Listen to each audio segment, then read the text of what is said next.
Mission accomplished.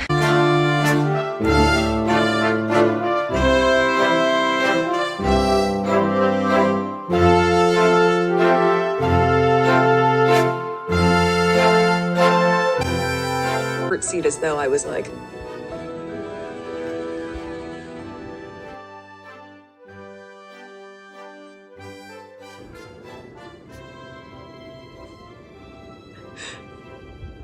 pleasure to meet you, Your Majesty. Like, was that okay? But wait, there's more. The conversation of he won't be given security, he's not going to be given a title. And also concerns and conversations about how dark his skin might be when he's born. Hold up. Hold up. There's Stop several right now. there's several conversations. There's a about conversation with you it. With Harry about how dark your baby is going to be? potentially and what that would mean or look like. Oprah, they're so racist. That's not racist. Because even black people want to know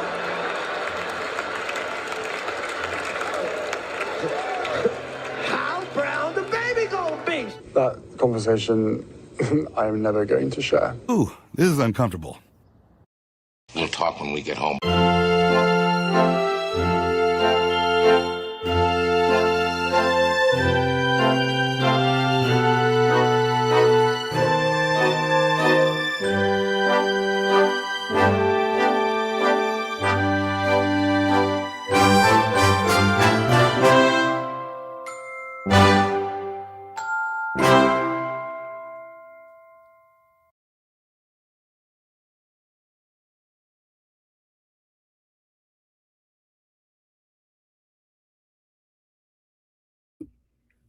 Hi, Queens. Let's try that again. Take two. Hi, Queens. How are you? Welcome to our Sunday night reading of Betrayal by Tom Bauer, who also wrote Revenge, which we've already read. If you're interested in that, you can look back at previous episodes where we went over Revenge. Revenge is a story of Harry and Meghan's background, kind of growing up until they met each other, they got married, and then they said, peace out, deuces. We don't like you at all for numerous reasons, including allegations of being a racist royal family. Yes, it's very interesting to watch them now look like they're groveling to get back in with the royal family. Things didn't work out quite as well as they thought in America. I guess they thought we were stupid. You'd buy what they were selling. Nope. Literally not buying what they're selling. Flour sprinkles. Hello, Crafty Nana. Hi there, Green. Yes, good to see ya. Janice is here. Hi, everybody. Welcome, welcome. We are in the middle of a chapter. I remember not wanting to stop but having to. So I think it's a good one. I don't think there's that much. Oh, yeah. We're going to go into the next one. We should have finished it last time. I didn't realize how little was left. All right.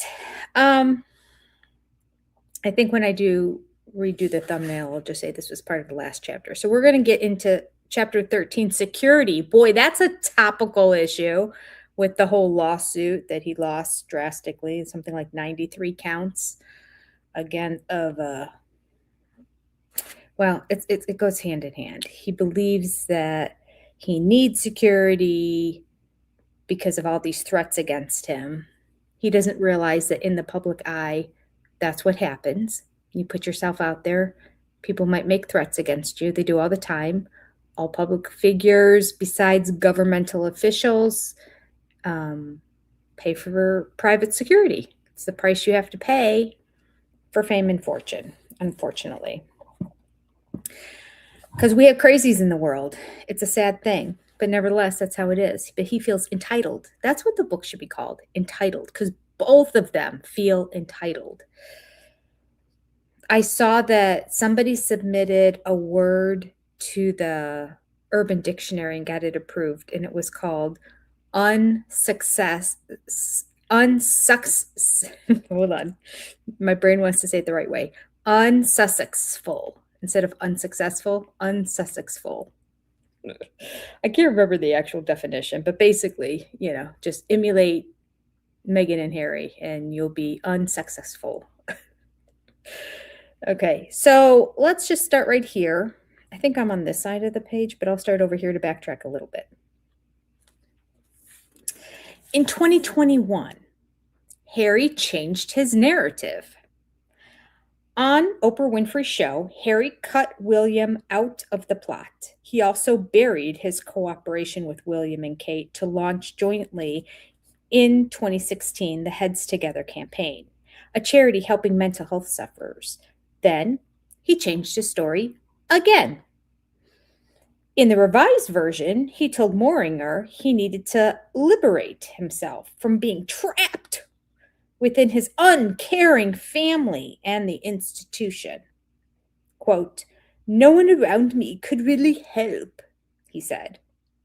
The royal family, he now complained, gave him no support after his breakdown, and it was only after he met Meghan in 2016 that he was inspired to pursue therapy. Oh, that's where this is, because we just had previously read about all the times that he went into therapy, how William went to therapy and found benefit and encouraged Harry to do so, and he did. But yeah, this is the rewriting of the therapy background. Now was just Meghan's the one that told him to do it. Okay. Misleadingly, he added, quote, "I knew that if I didn't fix myself, that I was going to lose this woman. That was the start of the learning journey for me." That's a combination of British stupidity and a little bit of Bostonian, just because I'm not good at accents. Okay. In this version, far from suggesting it, William had pointed to Meghan's suggestion of therapy as the cause of Harry's brainwashing. I mean, that could be. I mean, you get a bad therapist and they can lead you astray for sure. I just noticed I didn't iron the collar on this shirt. I usually do. Sorry, I look so thrown together. I wore this all day. Into that confused mix, Harry added the accusation that the uncaring royal family had suppressed any discussion about Meghan's mental health. "Every single ask, request, warning," Harry said, "just got met with total silence or total neglect." Accordingly, the royal family was blamed for Meghan being suicidal. Okay, that is awful. And I hate to say, I mean, you can't, I mean, whoa, suicide is such a serious topic that it just, I don't want to cross that line of questioning somebody saying that that's how they felt. But boy, it's just hard. It is hard to believe this woman. It is hard. I mean, because what a way to get attention, right? And it's that also connection to Diana. Like, she is trying to emulate Diana. She is trying to be Diana. She wants to wear Diana's skin. She certainly wears all the clothes that represent and reflect and imitate and mirror Diana's clothes, even though that was a couple decades ago. She'll still find a way. And she'll probably say that wasn't the same. It's slightly different. Well, yeah, it's slightly different because this is 2026 and she wore it in the 80s, 90s, maybe 90s. And so fashion has changed. So yes, you didn't wear the exact same thing. Although it does appear that you wear the practically identical bathing suit and the identical pose that Diana did jumping into the lake when she did her birthday post about so happy birthday to me, and held balloons and jumped into a pool wearing sunglasses. Make it make sense. I don't know. Doesn't make sense to me. Okay. This is very interesting to read this now, though, because right now we see them trying to claw their way back into the good graces of the royal family. So it's fun to kind of go back and hear the exact words that they use to understand why the royal family is a little hesitant and deem Harry and Meghan as not trustworthy. Okay. Crafty Nan said, I'll say it. I don't believe her. Here, I'll throw these comments up on the screen too. Here we go. So you can see them if you're not watching on your phone. If you're watching on the phone, that's really tiny. But if you're not watching on your phone, in fact, I'll see if I can make them even a little bigger. Oh, okay. Look at that. Now they're huge. Okay. Maybe those of you watching on your phone can see it. Okay. And she also added Diana would be so yes, very disapproving. She would not be happy with Harry right now. She would be I think, my personal opinion, she'd be disappointed in both the boys because she feels like they both need to work at it. But here's the sad part of it all. Harry wouldn't be in this situation if his mother was still alive. I think this is all a manifestation of his stunt in growth as soon as his mom died, his childlike behavior, his inability to grow up, and then people probably coddling him and feeling sorry for him because he's lost his mom. Also, he's in a family that wasn't known to be very nurturing.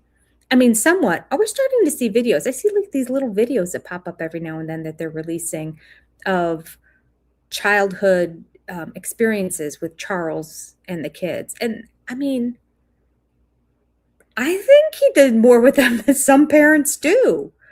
They show him sledding down the hills and I don't know, one of the castles, but like going sledding, having other like pool things in the back, like all these outdoor backyard play on the castle grounds because nobody could see them. All of these play adventures. And then we were listening to some podcasters who were former butlers and staff in the royal family talk when they were there when Harry and was like a teenager and how mischievous he and William were around the castle, and who was it? I think it was Grant the butler was saying his very first day there, all of a sudden he got pelted with water and it was Harry laughing and he threw like a water balloon at him and then he went running after. They kind of chased each other and then he was trying to hide from Harry because Harry was trying to pelt him with another one.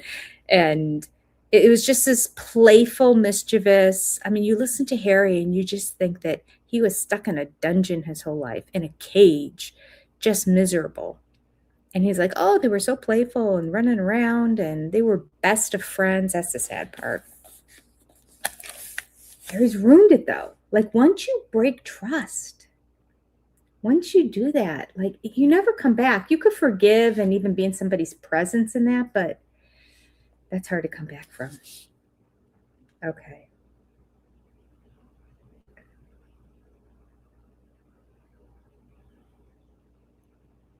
Inevitably, the public was not microscopically examining Harry's inconsistent versions, but his accounts ranged from not telling his family about Meghan's brush with suicide to asserting just the opposite, that for more than a year he had discussed Meghan's unhappiness with his family and outlined their dramatic solution, namely, that they would leave Britain.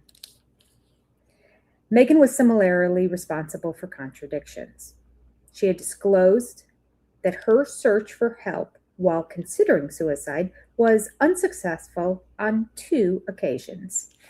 First, she was spurned by Buckingham Palace's HR department. And secondly, she was palmed off after telephoning a psychoanalyst. Okay, this is right where we left off. Yeah, this was like, oh, come on, give me a break. It's because she got a psychoanalyst's phone number from somebody, and she personal line phone number. So this is like, I don't know, the inside scoop. I know a psychoanalyst who will see you on the side. Obviously didn't call the office. Called this gal who happened to be in a grocery store when she answered the phone, because she's like, I don't know who this person is. And Meghan's upset that she didn't get her full attention, and she heard the beeping sounds of registers hitting barcodes. And Meghan was offended by that. She thinks everybody needs to drop everything for her. I guess she just thought, why would you continue to check out when I'm on the phone? Wasn't a scheduled appointment, Meghan. The lady didn't know who she was, and she was more offended at that, I think. All right, she never suggested that she had spoken to members of the royal family. Okay, wait, she was palmed off after telephoning a psychoanalyst. Okay, so, and again, let me just point out, that's not the royal family. That's some psychoanalyst, but she never suggested that she had spoken to members of the royal family. Her inconsistencies challenged Harry's final version in Spare. In the Apple TV series on his mental health, Harry thanked Meghan for telling him to seek a therapist. That is a personal dig at William right there. That's what he did there, that's for sure. But if Harry found a therapist in 2016, why could the same therapist not be consulted for Meghan in 2019? Harry's versions, embellished by Meghan's truth, would be seized by Piers Morgan. Quote, I wouldn't believe Meghan Markle if she gave me a weather report, he claimed.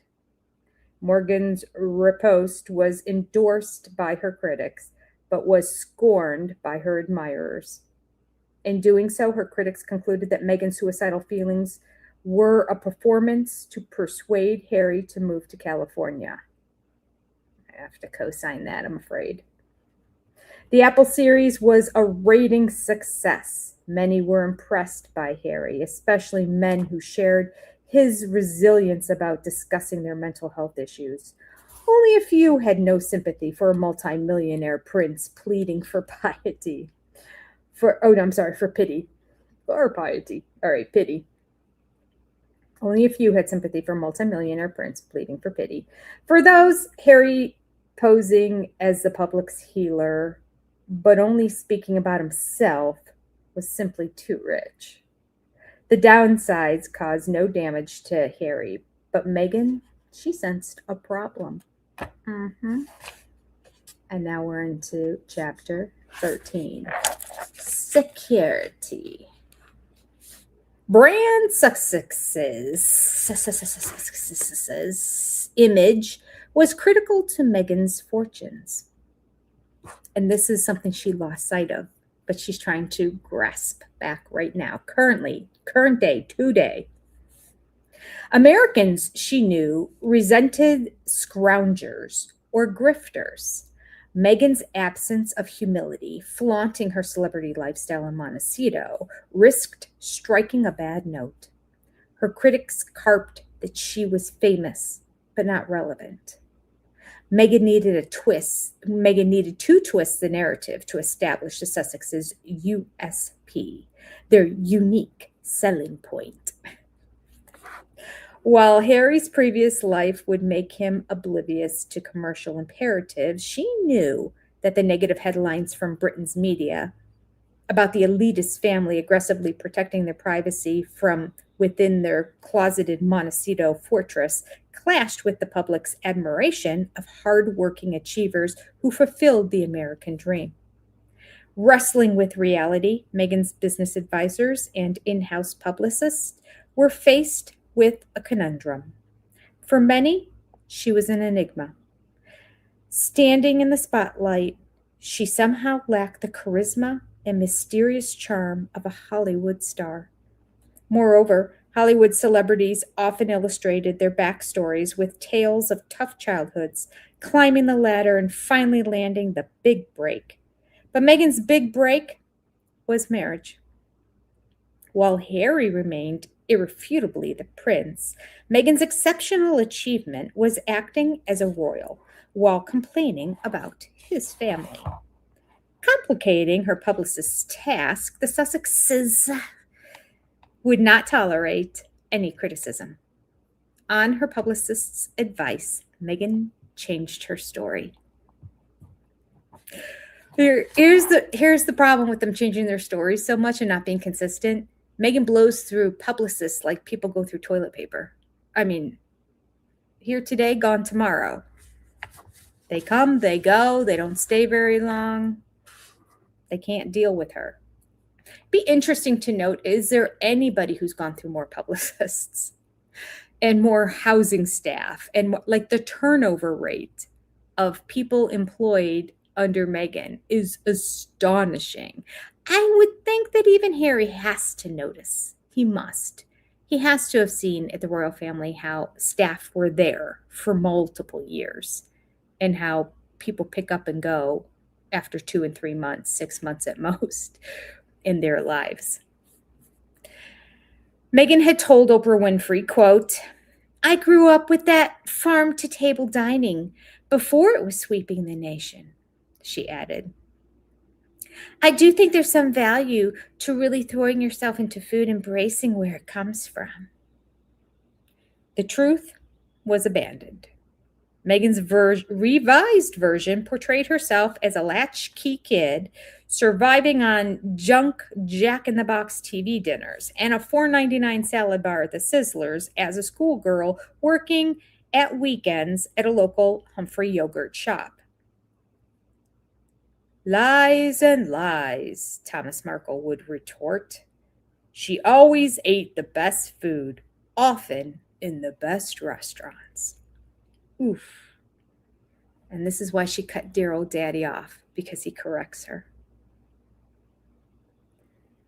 Meghan, he said, never had a weekend job. Oh, that Humphrey yogurt thing wasn't true? Wait. I didn't know that. She's been saying that for years. Meghan, he said, never had a weekend job. And if he was working late, she would either stay with her school friends or was brought to the studio in a chauffeured car. Most Americans preferred not to believe Thomas Markle.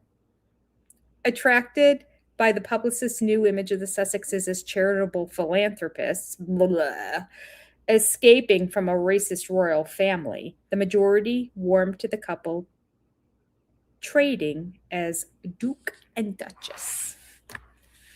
Hey, Duke and Duchess means nothing in America. Nobody even knows what that means. I just recently found out that that means like you're in charge of land, but you don't really own it. You're just kind of the representative of it. Is that right? Help me out, my British viewers. It's meaningless in America. We don't use titles. That was the whole premise of breaking away from London, is to get away from a monarchy and to have a completely republic society. No kings, no queens, no royalty, period. Although we admire it from afar. We just don't want it for ourselves. And we don't recognize it. Although, like, we would recognize if they came to visit. But to call her that on the daily, if she decided to move here and just be an actress or just be a whatever she's trying to do, a businesswoman and that, nobody would call her Duke or Duchess or probably even Princess. Probably not. By now, Meghan was heavily pregnant with her second child. To reinforce their invaluable royal connection, the Sussexes decided to name their unborn daughter Lilibet, the Queen's nickname, used only by her closest family members. A Lilibet website, lilibetdiana.com, was even registered before the birth. Harry's daughter was born at Santa Barbara's Cottage Hospital on the 4th of June, 2021, with an all-female medical team. After the birth, but before the public announcement, Harry called the Queen. He told his grandmother about the birth and their decision to call their daughter Lilibet. Harry claimed that the Queen approved the name. Hours later, the palace briefed the BBC that the Queen was, quote, never asked for permission for the use of her name. In his telephone call, Harry was telling the Queen, not asking for permission. Once the BBC broadcast that negative report, the Sussexes' truth machine was activated. Had she not been supportive, said Toya Holness, their spokeswoman, they would not have used the name. The Sussexes' legal firm, Schillings, announced that unless the BBC apologized, the Sussexes would sue. Of course they will. Anytime somebody says something against them, they want to sue. They'd sue me, but they'd get nothing. So it wouldn't be worth the time. The Sussexes would sue for defamation. Pitching Harry against the Queen was an extreme tactic to control the Sussexes' image.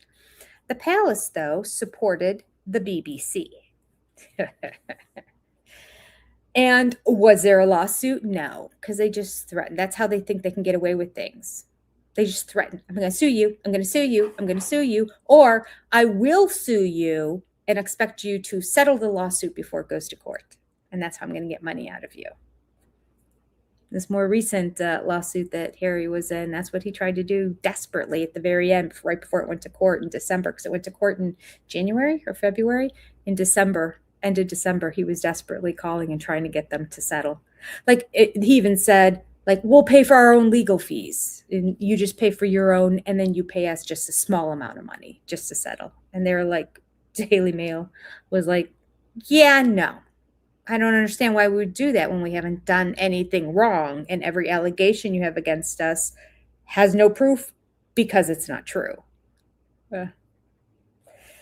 Someday, somebody is going to make a movie about this whole lawsuit experience, because it gets nuttier and nuttier the more you dive into it, and the relationship with the lawyers it's unbelievable.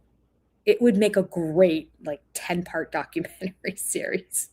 If Netflix wants to make money, now they can consult Harry and Meghan for their opinions on things, but we don't want to sit down and listen to Harry and Meghan's side of the lawsuit. We want to talk to all the people involved, all the people they were suing, their lawyers, his lawyers, the other people that were with him that were suing, like Elton John. They probably will give no comment, but Elton John and celebrities and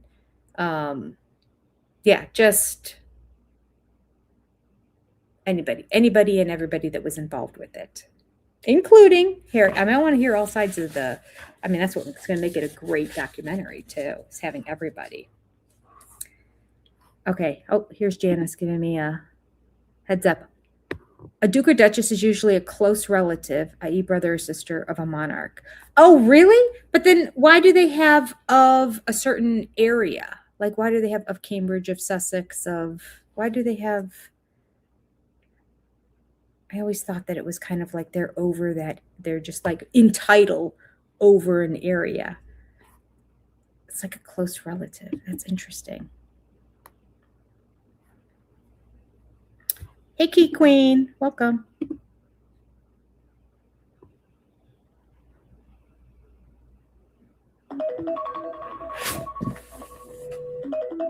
Sorry, I didn't turn off my Eastern Standard Time alarm reminders. Okay, let's go on. This is good stuff. Hold on.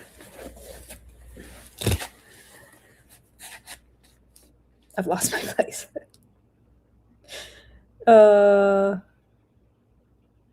Okay. Sussex's legal firm Shillings announced that unless the BBC apologized, the Sussexes would sue for defamation. Pitching Harry against the Queen was an extreme tactic. The palace supported the BBC. Royal correspondent Robert Hardman would quote a senior palace official that the Queen was, quote, as angry as I'd ever seen her, end quote, that she had agreed with Harry's suggestion. Faced with the factual truth, the Sussexes retreated. Shillings, they didn't change the name though. Shillings' threat evaporated. The Sussexes' truth was defeated. Buckingham Palace's refusal to support his truth outraged Harry. His old enemies in the palace, he decided, especially Edward Young, were deliberately diminishing his status in Britain. No, Harry, you did that when you left the royal family and the country. Your status is now diminished. You did that. At the end of June, Harry and Meghan arrived at Heathrow. For the first time, no armed police protection officers were waiting. Convinced that his status and safety required armed guards, Harry was incandescent. Ever since his birth, he was accustomed to being surrounded by protection officers. I want my armed guards for free. On all his excursions, he was comforted by tough men prepared to die to ensure his safety. As a drunken teenager, he had been saved by them from disaster repeatedly. Before the Sandringham summit, he had not anticipated that the royal family would deprive him of their services. Well, I don't think he has a lot of foresight. The reality struck him on the 30th of June, 2021. Early that evening, he and Meghan were driven out of London's Kew Gardens after a well-child function. Eager paparazzi came close to the car, convinced that he and Meghan were a sitting duck to be murdered by fanatics. He complained to Edward Young, not only as fifth in line to the throne and a prince of the realm was he entitled to protection, but also because of his particular and unusual position after military service. He feared, William also served in the military. Andrew also served in the military. Like a lot of people served in the military. People don't get armed guards here in America because they served in the military. I mean, could you imagine? Could you imagine how much it would cost? And it's him blabbering about his kill count. Not one I know a lot of people who were in the service, never once do they want to talk about even the things they saw and the things that they did when they were there. It is like hush hush, but certainly they do not brag about the number of people that they had to shoot. I mean, it's unbelievable when he did that in his book. And so now, because he's an idiot and he said inflammatory things against ISIS, he's like, well, I need protection because of what I said. Oh my gosh. Ridiculous.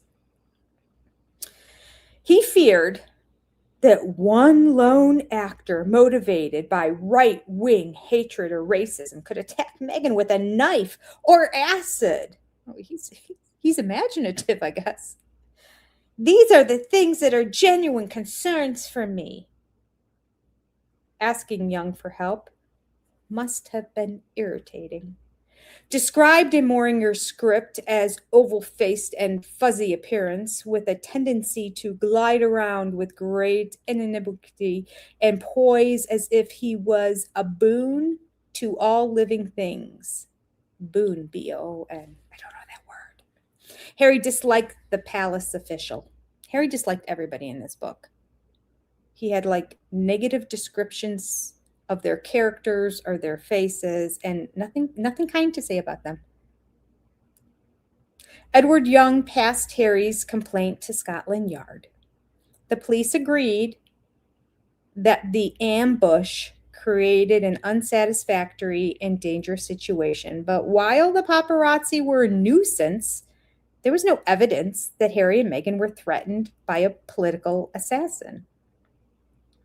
Only that danger, replied Scotland Yard, would justify permanent police bodyguards around the Sussexes. Harry's rage revived after returning to Heathrow on the 1st of July for the unveiling of a statue of Diana. Again, no protection officers were waiting for him. Throughout his visit, photographers were not held back by the police. That, he decided, wasn't tolerable. Harry's rage had escalated since Megxit in 2020. During the initial Sandringham summit, Harry had been told that the royal family would support his request for security, but he was cautioned the decision would be made by a government committee called RAVEC. The Royal and VIP Executive Committee was dedicated to assessing threats to the royal family and others. Okay, now just to clarify here, RAVEC is not the royal family's people making a decision. This is a government group that makes security decisions of and assesses security threats of royal family members. Okay. RAVEC, Harry knew, was part of the network of government committees filled with establishment personalities, not at least Clive Alderton, Charles's private secretary. He believed his father was pulling the strings. Because Clive was involved with it, he thought, Daddy's the one that's saying everything. Yeah, Daddy has control over her. Yeah, why would your father want your security to be removed? This is RAVEC's decisions. It is out of King Charles, at this time Prince Charles's hands. He believed his father was pulling the strings, it says. If Charles made a request to the committee to provide armed protection for Harry or asked the Home Office for more help and greater flexibility, it was inconceivable that this would have been denied. Okay, translation. Harry wants special accommodations. Harry doesn't care what the rules say. He wants Daddy to come in and rescue him. But Daddy, I want it. And Daddy will come rescue him. And maybe he's always done that in the past. Maybe that's why Harry expects it now. But Harry walked away from all of this, but still wants all the benefits. I mean, talk about a child. I'm going to walk away from my job, but I'd like you to still pay me. I'm going to walk away from my Chick-fil-A job, but I'd still like the free food, if you don't mind, that I normally would get when I worked a shift. Like he wants it all. Okay. Harry had called his father, but Charles refused to take his telephone calls. Go Charles. He agreed with suspicious palace officials that his son's constant demands for money and protection reflected Meghan's influence. Oh. They concluded the demand for armed bodyguards reflected a desire to enhance their status. Totally. It makes them feel important to have armed guards wherever they go. To ensure Harry understood, Edward Young had sent him on the 11th of January, 18 months before the incident at Heathrow, a detailed message emphasizing that RAVEC and not Buckingham Palace would decide whether he needed armed protection. Okay, who sent that again? Is it? To ensure Harry, 18 months before the incident, a detailed message emphasizing would. Well, who sent it? It didn't say. I guess the palace, maybe? Maybe the palace. A detailed message emphasizing that RAVEC and not Buckingham Palace would decide whether he needed armed protection. Okay. RAVEC's chairman was Richard Mottram, the former head of the Defense Ministry and ex-head of Whitehall's Joint Intelligence Committee. For 3 days after the Sandringham summit, Mottram considered whether Harry and his family should be protected. The cost would be about £10,000 a day. £10,000 a day? How much security do he have? And how much are they getting paid? £10,000 a day. This is what Harry wanted, this kind of protection. Backup cars would cost extra. But then Mottram believed from Harry's conversations with his family and friends from Vancouver that the Sussexes were breaking off from the royal family. Few believed the Sussexes' pledge to start a new life in Canada or Harry's assertion that the UK is my home. Wait, hold on. I read that wrong. Hold on.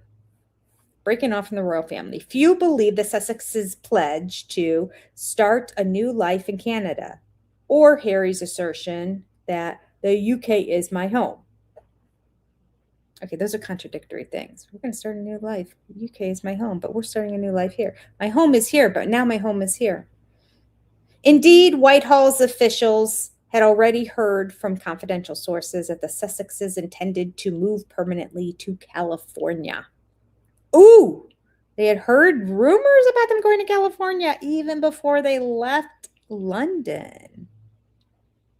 I mean, we all knew that that was going to be Meghan's ultimate plan to get him down there, but my gosh. The cabinet secretary, Mark Seidwell, called Harry in Canada. Police protection, said Seidwell, was provided to working royals to prevent violent attacks, not to guard celebrities irritated by the public. Oh, ouch, just like a burn. I read that again because it was so good. Police protection, said Seidwell, was provided to working royals to prevent violent attacks, not to guard celebrities irritated by the public. Ooh. And Harry was a non-working royal living abroad and could not expect British taxpayers to fund his security. He would need to pay for private bodyguards. Unexpectedly, Seidwell discovered Harry's unwillingness to accept that he was responsible for his own fate. At that time, in 2020, Harry called Edward Young. He expected the Queen, he said, to overrule Motingham's decision. He just won't take no for an answer. And then he's just like, Daddy, but talk to them. Now it's Grandmama. Tell them I need this. Okay, he expected the Queen to override Mottram's decision. Young replied that Mottram refused to budge, not least because the intelligence agencies had not discovered any evidence that Harry or his family were exposed to any identifiable risk. Critically, Mottram did not ask the government's risk management board to evaluate the risk Harry faced. The reason, Mottram later explained, was that Harry's new circumstances as a non-working royal were unprecedented. A special, flexible, and tailored approach would be necessary. Harry's fury grew. How, he demanded, could these decisions be made without anyone consulting him? He was leaving Britain because his family was at risk. That reason should justify protection. Only Harry can say A equals B, therefore B equals Z. He did the same thing in this lawsuit. He's suing the Daily Mail on allegations. Everything was from like 20 years ago plus, 24 years ago. There's nothing recent. He's bringing out this lawsuit over allegations for things that happened 20 some years ago, and had no proof, but he thought he could just say it's true, and then they wouldn't be able to defend themselves, I guess, because it was 20 some years ago. But shocker, journalists keep all their notes. And so they had the ability to come back, and they had proof. Harry had no proof. So it was a very easy, open and dry, shut case. But he thought in like some of his answers and that he would invoke Meghan and how scared she was and everything. And the judge is like, dude, you didn't even know the girl 20.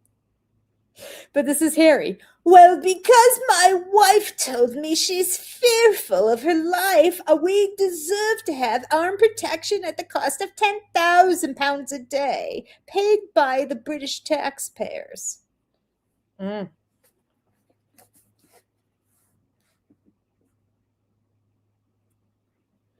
He was leaving Britain because his family was at risk. That reason should justify protection. He and Meghan would alone decide whether he was in danger, not a government official. Not people who are trained in security, but Harry and Meghan. They know better. As usual, Harry was inconsistent. Previously, Harry had justified his departure from Britain by highlighting the palace's refusal to protect him and Meghan from the media. Now he claimed that he had been compelled to escape from the risk of an assassin. No one bothered to tell Harry that he had shifted ground. Unaccustomed to being rebuffed, Harry demanded the name of the government official who was willing to put the Sussexes in a position of extreme vulnerability, quote, as some form of punishment for protecting my family and putting them first, end quote. Even 23 years earlier, raged Harry, when the risks were lower, the government did not expose my mother to that risk. That was inaccurate. Fearing they were spying on her, Diana had actually dispensed with police bodyguards rather than had them taken away. Oh, it's a little ditty that Harry just conveniently always forgets, that Diana dismissed her protection. She didn't want it after she left the royal family because she was paranoid, as Harry's paranoid. I guess paranoia runs in the family. Over this, she was convinced that the police were involved in like sharing secrets with the palace or something, and that they might actually be out to harm her. This is compliments of that douchebag guy who did the story with Diana. His name escapes me right now. Oh, it's right on the tip of my tongue. Anyway, awful. Over the next few days, Whitehall's most senior officials were inundated with a flow of Harry's emails demanding the identity of the official, comfortable taking accountability for what could happen. Officials could not decide whether Meghan's self-important quest for status was feeding Harry's paranoia. That's a quote. No, not Omar Scobie. The guy who did the interview with Diana where she said, well, there were 3 in this marriage. He's the one that he got her to do that interview because he lied. He faked documents that showed that things were going on behind her back. But then he's like, let's not talk about this in the interview though, so that they don't know that you're onto this, to get her to just say all kinds of negative things about the royal family. He's the one that put the paranoia that the police were against her and made her excuse and refuse her security that was offered her. The dark-haired guy. He worked for the BBC. I don't think he has a job right now. Somehow he got promoted to not promoted, but after that interview, his name became, nobody knew. He was a nobody. And then he became famous. And then when people started finding out about this, he got moved to he moved to America, I think. Became the head of religious investigations on some channel and eventually was just released. I think he got sick. I don't know if he's still. There you go. Martin Bashir. That's it. Martin Bashir. Yep. He's the one that brainwashed Diana and got her to dispose of her security. So it wasn't the royal family that got rid of it, or the government that got rid of it. And let's just remember, didn't Harry himself tell stories of dodging security when he was a teenager? Or did we just hear that from other things, that he would try to run and escape from them, be out at a bar, and he would always be like trying to like jump into a car with friends and get away from them? Like, anyway, let's go on. Over the next few days, Whitehall's most senior officials were inundated with a flow. Okay, we read that. Okay. After all, Princess Anne traveled without protection unless on some royal duties, and she had already been the target of an attempted kidnap. I didn't know that. Princess Anne was the target of a kidnapping? And she went without protection. But Harry and Meghan, they need it. Harry next called the Queen. At her request on the 6th of February 2020, Young told Sidwell what had been agreed between Harry and the Queen at Sandringham. Quote, "You will understand," Young wrote, "that ensuring the Duke and Duchess of Sussex remain safe is of paramount importance to Her Majesty and her family." End quote. Mindful of Diana's tragic death and the Sussexes being targets of extremists, Young continued, "It is imperative that the family continues to be provided with effective security." Young appealed to Sidwell to reassure Harry that his protection was being considered as requested by the sovereign, but government officials and not the royal family made the decision. Young's email about the Queen's request for his protection was, in Harry's opinion, window dressing. In what he called a palace of lies, he could imagine the palace he's desperately trying to get back into right now. It's a palace of lies. Please, Daddy, give me more money and let me stay on royal grounds. Okay. In what he called the palace of lies, he could imagine that moments after Young's email was sent, Young telephoned Sidwell to say that the message was simply for the records and should be ignored. In their viper's nest, that sort of maneuver was apparently normal. Harry accused Edward Young of obstruction because of significant tensions between himself and the Queen's private secretary, explained Harry. He doubted that Young had fully communicated the offer of paying for protection to RAVEC. Harry also accused Young of negatively influencing RAVEC's decision to access taxpayer-funded police bodyguards. This is rich, really. So he's like not getting his way, but then he finds out that people in the palace are actually going to bat for him, even though that's not their job and they're not supposed to do it. And the government's supposed to, RAVEC's supposed to be the one solely deciding it. But all right, Nanny'll go tell them, please consider this. And then now he's saying, well, they may have gone, but they didn't do it with enough gusto. They didn't really mean it well enough. They didn't go to bat for me. Otherwise, I'd have my security. So spoiled. Harry made the same accusations against Mark Sidwell, the cabinet secretary. Harry claimed that in January and April of 2020, he told Sidwell personally he would pay for his own protection, but that his offers were not passed on to RAVEC. Government lawyers denied that Harry made an offer to anyone before he started legal proceedings against the government in September of 2021. Harry's veracity was undermined by the government's records. Oh, I like that.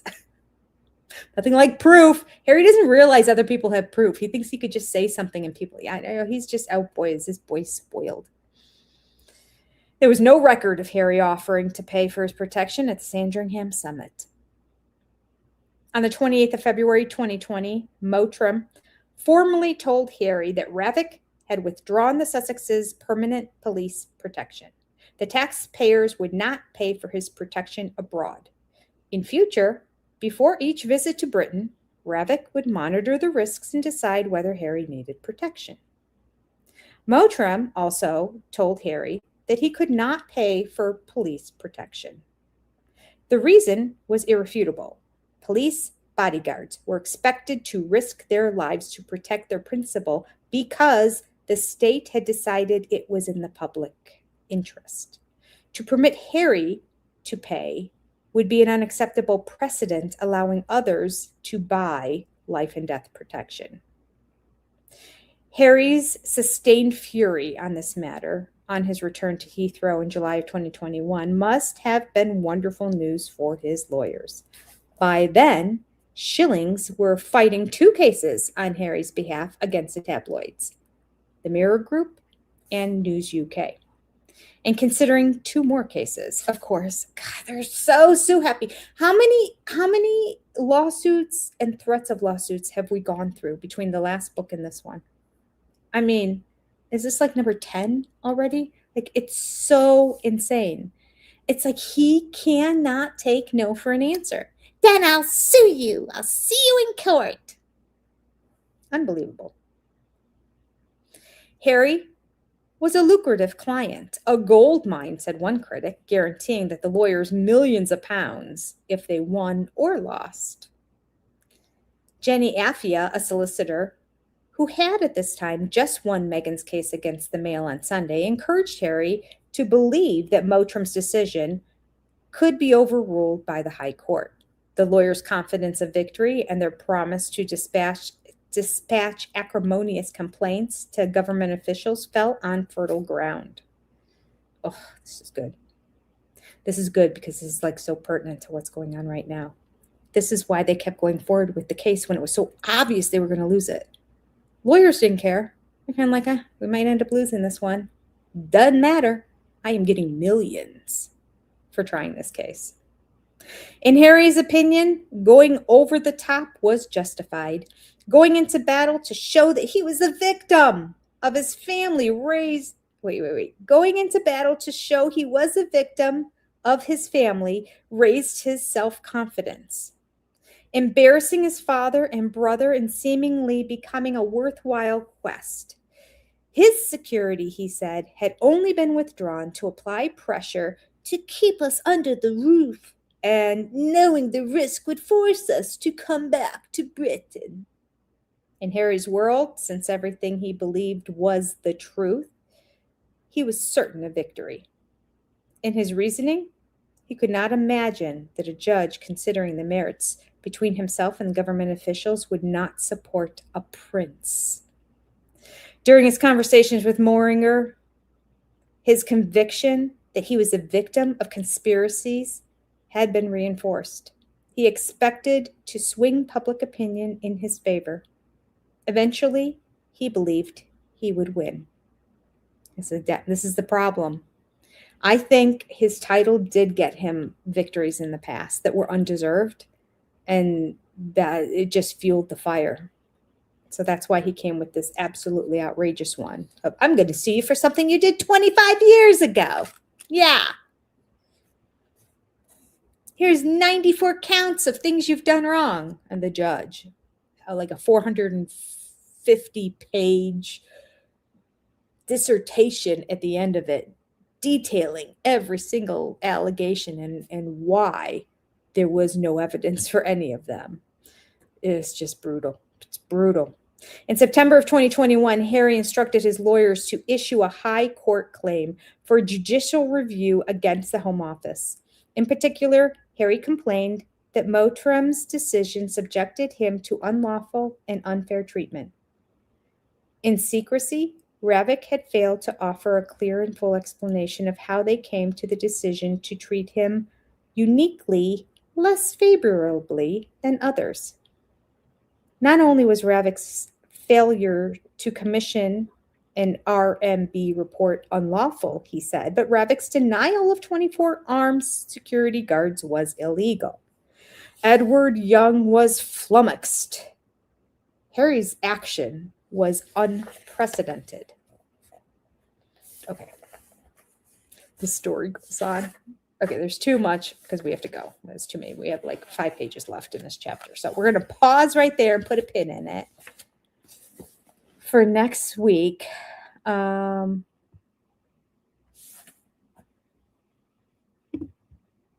bloody likely is what she told the man, pointing the gun at her and telling her to get out of the car. Oh, really? Oh. She's amazing.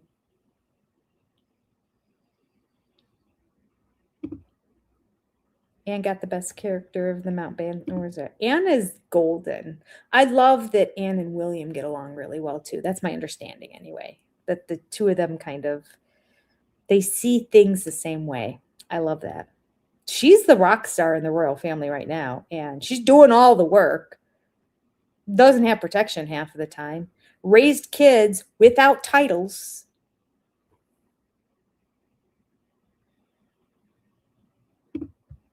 Do you think the lawyers do those cases with contingency fee? I don't think so. According to this case anyway that we just read about, they said in there that they were going to win, whether win or lose, they were going to get their money. So I think the way it works is if we lose, this is how much, but they just convince Harry that they're going to win because he's just that dumb. And they're lawyers, and he doesn't realize their job is to get the case because they get the money one way or another. My understanding is in Britain, or at least in England, when you lose a case, the other side has to pay the lawyer's fees. So automatically, he wouldn't have to pay any lawyer's fees when he wins. And he's always convinced he's won, and he's had these other cases in the past that were like questionable whether he should have won, or it's like a partial win, or if they've been settled or whatever. And in all those situations, the other side paid the lawyer's fees. So he probably just assumed it was going to be the same thing. And I doubt highly that he's going to appeal this one, because when you lose on 94 out of 94 counts, or 96 out of 96, whatever it was, you can't appeal. I mean, even the lawyer has to go, no, Harry, we're not going to. This is not good. Right, Crafting Anna said only the lawyers win. The lawyers won big. Yeah, really. Nobody, well, I shouldn't say nobody else won. It depends on what the judge, I don't know why the judge is taking so long. I thought 2 weeks ago he was going to come out with his verdict of who was going to pay what. But my understanding is as long as the Daily Mail gets all the money they're requesting, because they've been actually working on the case. It was first filed 4 years ago. They're asking for a lot more than what the judge originally said. He's like, I think y'all don't need to spend more than $4 million on this. But they said something like, no, we've spent, I don't know, 15 million or something like that, they're saying. And the judge can say, you know what, given the circumstances, and now that I see all your documentation, yep, it looks like you did spend that. So Harry's side's going to have to pay it. Then the Daily Mail wins. Daily Mail loses just in the amount of time. And I mean, could you imagine being in that intensity and that level of court? So it's a loss that way. It's a loss in terms of the personal attack, like all the people are now talking about how stressful it's been for years, just waiting until the court date and waiting until the decision. All these reporters who've been accused of this stuff, that they're like, how do you defend something that you didn't do other than say I didn't do it? And so obviously the Daily Mail also did spend more than $4 million on lawyers as well, and just time lost having to spend on the case as opposed to working on reporting. So not that I'm a huge Daily Mail fan. I don't know. I'm not in Britain. I don't know anything about the publications there, but I do believe that whenever this judge finally decides to come out with its edict, it's going to be interesting to see if there truly is justice in terms of the prosecution side getting what they deserve. And all those people that were called in, all those, they're not going to get anything. They don't get paid for any of that unless they include that as part of the fee. Like, but a lot of them aren't even working for that paper anymore, and they got called in. They were working for the paper back then. Some of them are, but some of them aren't. They were like, that was 25 years ago. So, I mean, maybe they said the amount of time that they had to spend on this case, they should get paid for. I don't think they will, though. I mean, I don't think that's normal. I think that's just part of the deal. That's what sucks about lawsuits. God, what a waste of time. All right. And on that happy note, I need to get going. So we will see you next Sunday, and we will continue with the remainder of this chapter and then probably start on another one as well. I have a little gnat that's been flying around here. I cannot kill the thing. It's faster than lightning. All right. Take care. Have a good evening. Goodbye, everybody.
You're like, Megan, one tear, left eye, go. Give me 3 seconds. You'll make yourself cry. Yeah. Oh, I can do that so well. Oh my God, it's crazy. You're like, Megan, one tear, left eye, go. Give me 3 seconds.